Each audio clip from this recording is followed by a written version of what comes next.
বাংলাদেশ তথা পীর সাহেব চরমনাইয়ের সৈনিকেরা কিন্তু আমরা ঘুমিয়ে পড়ি নাই, কথা ঠিক কিনা বন্ধুগণ। বাংলাদেশের জমিনে দাঁড়িয়ে 24-এর অভ্যুত্থানের পরে আমি আজকের এই নাগেশ্বরীবাসীকে বলতে চাই, যারা চাঁদাবাজি রাহাজারি সহ বিভিন্ন রকম জায়গা, যারা অফিস আদালত যারা দখল করেছে, আমি তাদেরকে স্পষ্ট বলতে চাই, বিগত 53 বছরে আপনারা যা করেছেন আপনারা হুঁশিয়ার হয়ে যান, কথা ঠিক কিনা বন্ধুগণ। বাংলাদেশে আর কাউকে চাঁদাবাজি করতে দেওয়া হবে না ইনশাআল্লাহ। ইসলামী আন্দোলন তথা পীর সাহেব চরমনাইয়ের সারা বাংলাদেশের কর্মীরা আজকে জাগ্রত হয়েছে। আগামী দিনে ইসলামী সরকার ছাড়া অন্য কোন চাঁদাবাজ দুর্নীতিবাজ কাউকে ক্ষমতায় যেতে দেওয়া হবে না ইনশাআল্লাহ।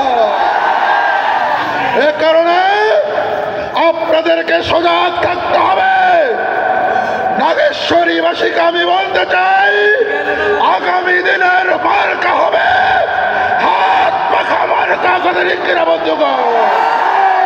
হাত পাখা মার্কাকে জয়যুক্ত করার জন্য প্রতিটা গ্রামে গঞ্জে পাড়ায় মহল্লায় আমাদেরকে ঐক্য করে তুলতে হবে ইনশাআল্লাহ। এজন্য আজকে আমি নাগেশ্বরীবাসীকে বলতে চাই, আমাদের আন্দোলন শুরু হয়েছে। যতদিন না পর্যন্ত বাংলার জমিনে ইসলামী হুকুমত প্রতিষ্ঠা হচ্ছে আমাদের আন্দোলন চলতে থাকবে, কথা ঠিক কিনা বন্ধুগণ।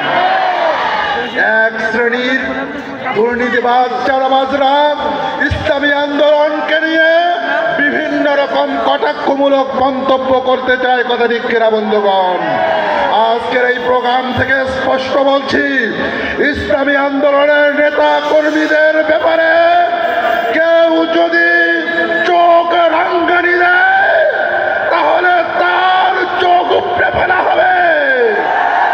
ইসলামী আন্দোলনের দায়িত্বশীল আপনারা যারা রয়েছেন, মাঠ পর্যায়ে গ্রামে গঞ্জে ইসলামী হুকুমতের সপক্ষে জনমত তৈরি করেন। আমাদের কোনো ভয় নাই, আমাদের সাথে আল্লাহ রয়েছে, কথা ঠিক কিনা বন্ধুগণ। এ কারণে আগামী দিনে হাত পাখার সপক্ষে ইসলামী আন্দোলনে বাংলাদেশের নেতৃবৃন্দ আপনারা কাজ করে যাবেন।